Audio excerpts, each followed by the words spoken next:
આદિત્યનો રોકડ મેળ તારીખ 31/10/15 ના રોજ 9,000 ની બેંક સિલક દર્શાવતો હતો.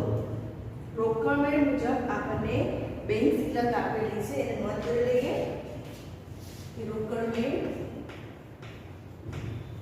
મુજબ બેંક સિલક એટલે ઉધાર બાકી દર્શાવે.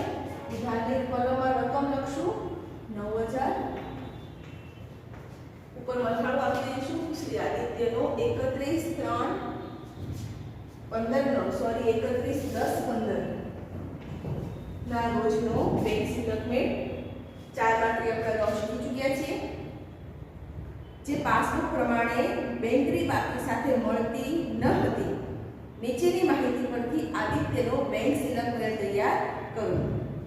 પહેલો વ્યવહાર, અહીંયા આપણે રોકડ દાખલા શરૂઆત કરીએ છીએ એટલે આપણે રોકડ મેળ છે.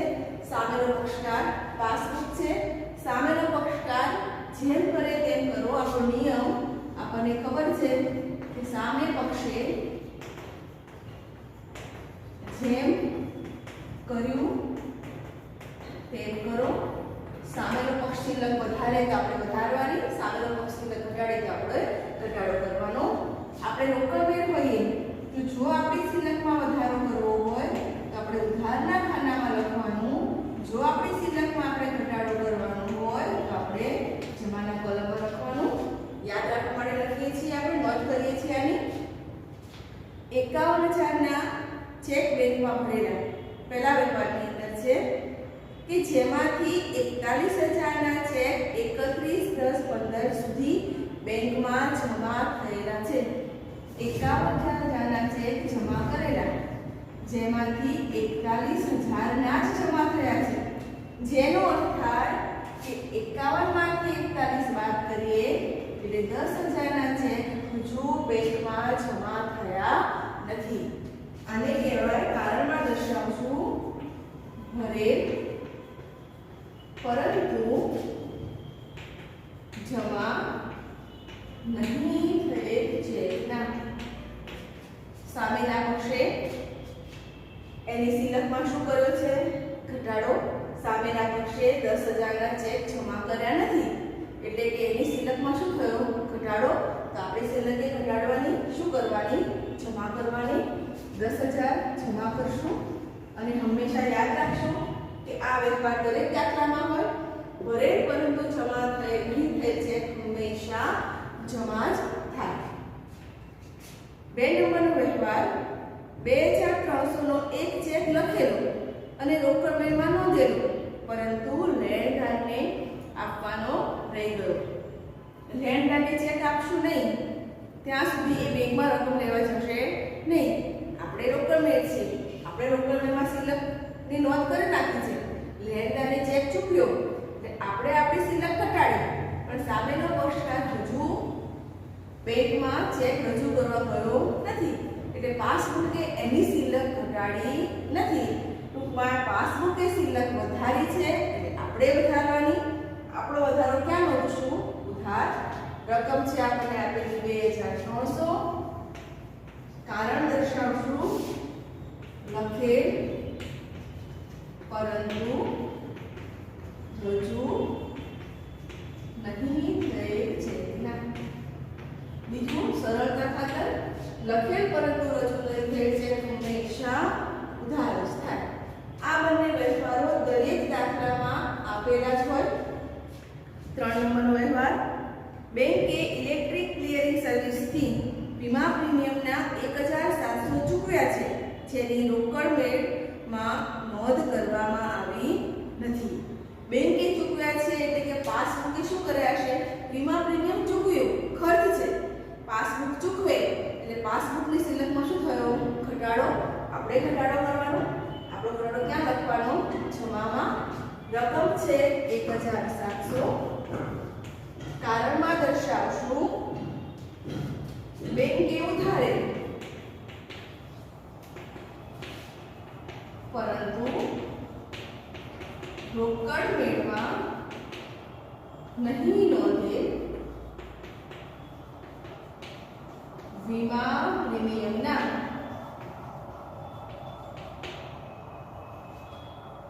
4 નંબર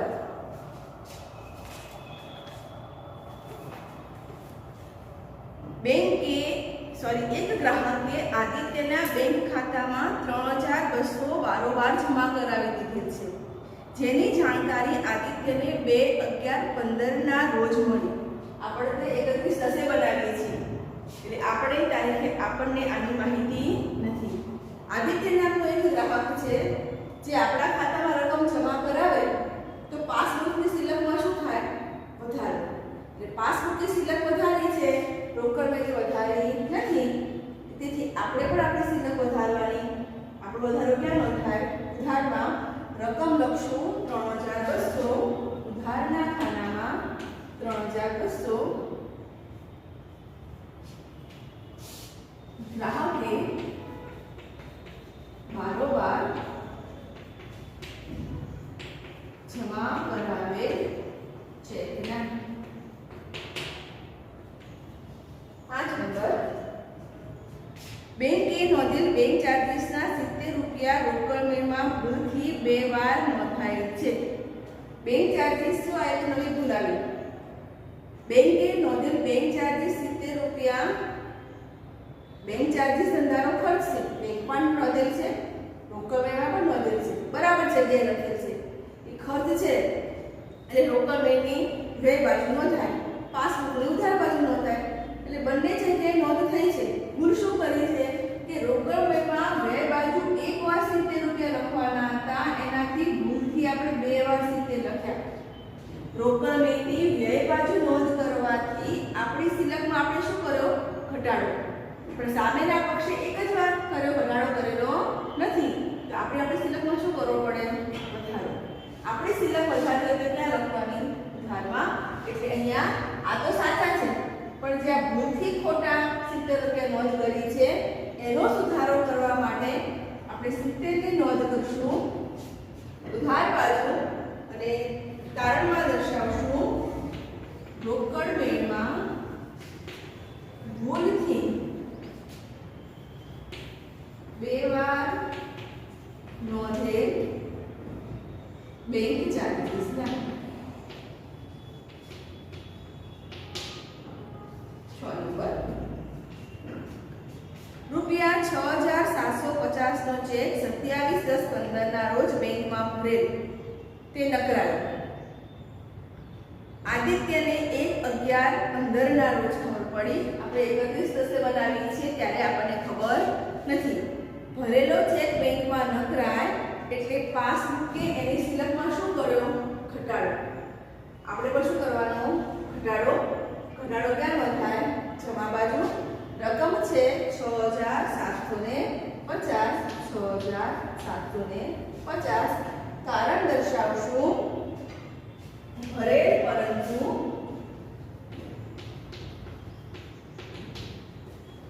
નકરાયેલ ચેકના. 7 નંબર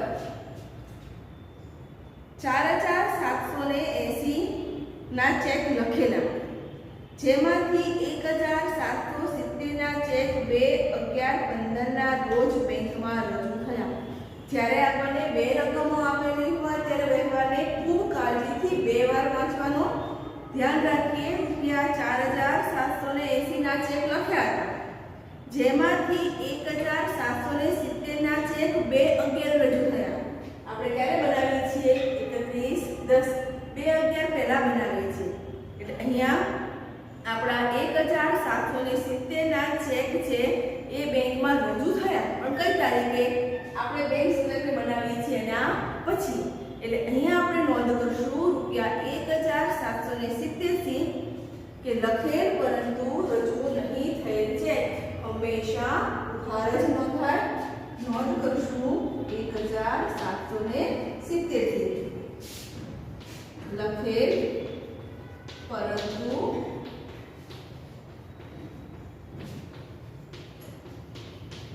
રજૂ નહીં થયેલ છે. 8 નંબર 1320 નો ચેક બેંકમાં ભરેલો, તેની નોંધ રોકડ મેળમાં કરવામાં આવેલી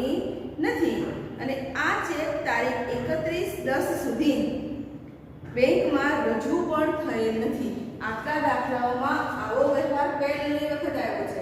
તો ધ્યાન રાખીએ, આપણે 1320 નો ચેક બેંકમાં ભરેલો, પરંતુ રોકડ મેળમાં પણ નોંધ થઈ નથી. અને આ ચેક આપણી બેંક સિલેક્ટની તારીખ છે 31/10 તારીખ સુધીમાં બેંકમાં વસૂલ પણ થયો નથી. ટૂંકમાં નથી રોકડ મેળમાં લખાયો, નથી પાસબુકમાં લખાયો, જેની બેંક સિલક મેળ ઉપર કોઈ અસર થાય નહીં.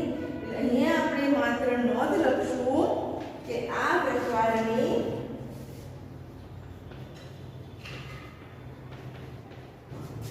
નોંધ થશે નહીં.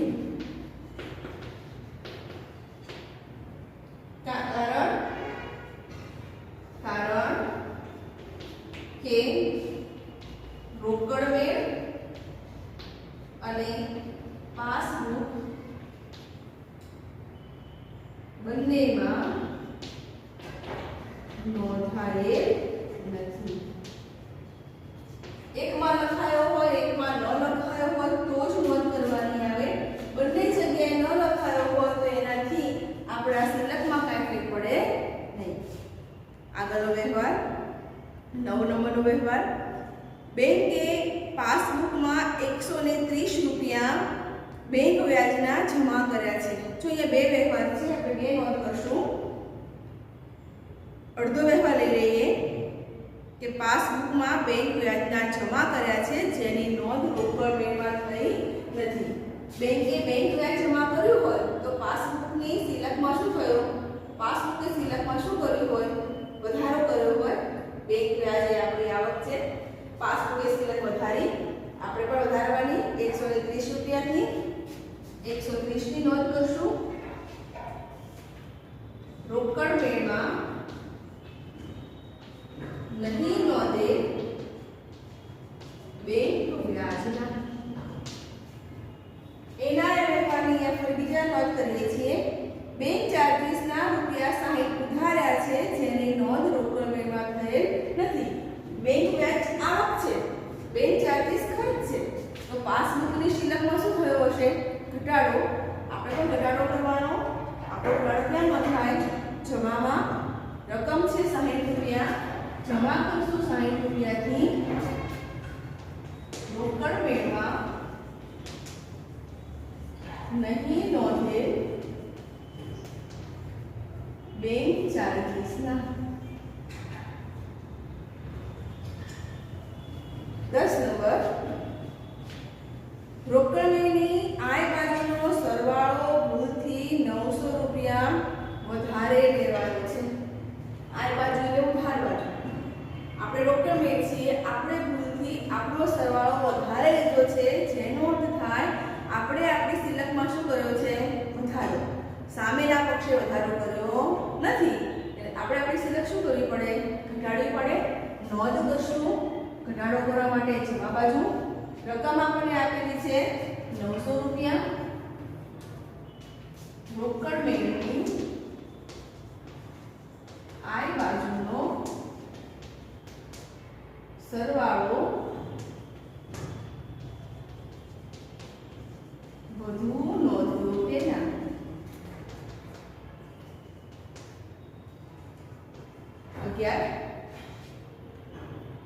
1200 ની લેણી હુંડી બેંકમાં વટાવેલી, જે 28/10 ના રોજ નકરાયેલ અને બેંકે નકરામણી ખર્ચના 20 રૂપિયા સહિત પાસબુકમાં ઉધારેલ. હુંડી નકરાય અને બેંક પાસબુકમાં ઉધારે એટલે સામેના પક્ષે એની સિલકમાં શું કર્યો છે? ઘટાડો. પરંતુ નકરામણી નોંધ છે 31/10 સુધી રોકડ મેળમાં થયેલ નથી. સામેના પક્ષે હુંડી નકરાઈ એટલે સામેના પક્ષે પાસબુકની સિલક ઘટાડી. આપણે પણ ઘટાડવાની. આપણો ઘટાડો ક્યાં નોંધાય? જમા બાજુ લખશું. હુંડીની રકમ છે 1200 અને પ્લસ 20 રૂપિયા નકરામણી ખર્ચ. કુલ રકમ થશે 1220. રોકડ મેળમાં નહીં નોંધેલ નકરાયેલ હુંડીના. 12 નંબર. એક માસ બાદ પાકતી ₹700 ની દેવી કે 30 ના રિબેટથી 30/10/15 ના રોજ ચૂકવેલી જેની નોંધ રોકડ મેળમાં થયેલ નથી. તો 700 ની હુંડી છે, 30 નું રિબેટ આપીએ છીએ એટલે 700 ની હુંડી આપણે ચૂકવણી કરશું. રિબેટ એટલે વટાવ જેવું કહેવાય, બાદ થાય. કુલ રકમ થશે 670 રૂપિયા. 700 ની હુંડી આપણે એને ચૂકવીએ છીએ એટલે 30 રૂપિયાનો રિબેટ બાદ કરશું. 670 રૂપિયા ચૂકવશે. પાસબુકે જેવી હુંડી ચૂકવે એટલે પાસબુક સિલકમાં કરે ઘટાડો. આપણે પણ ઘટાડો કરવાનો. ક્યાં નોંધાય ઘટાડો આપણો? જમા બાજુ 670 રૂપિયા. કાળમાં દર્શાવશું રોકડ મેળમાં નહીં નોંધેલ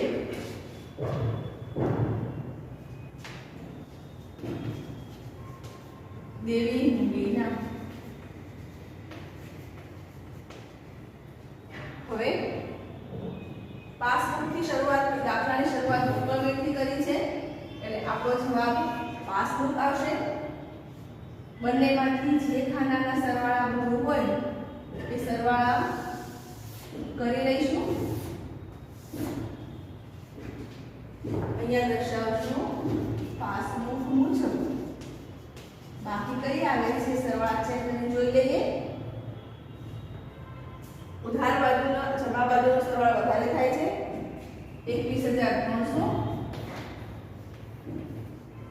માંથી ઉધારના રકમ બાદ કરીએ એટલે તફાવત મળે છે આપણને 4,830 રૂપિયા. આપ કેલ્સીનો ઉપયોગ કરી અને સરવાળા કરી લેશો. અહીંયા રકમ તફાવતની ઉધારમાં આવે છે એટલે પાસબુક મુજબ કઈ બાકી થાય? ઉધાર બાકી. આપણને ખબર છે પાસબુક મુજબ ઉધાર બાકી એટલે બેંક ઓવરડ્રાફ્ટ થાય. અહીંયા લખી લઈશું પાસબુક મુજબ બેંક ઓવરડ્રાફ્ટ. આપણો જવાબ અહીંયા દાખલા નંબર 7 છે એ આપણે પૂર્ણ કરીએ છીએ.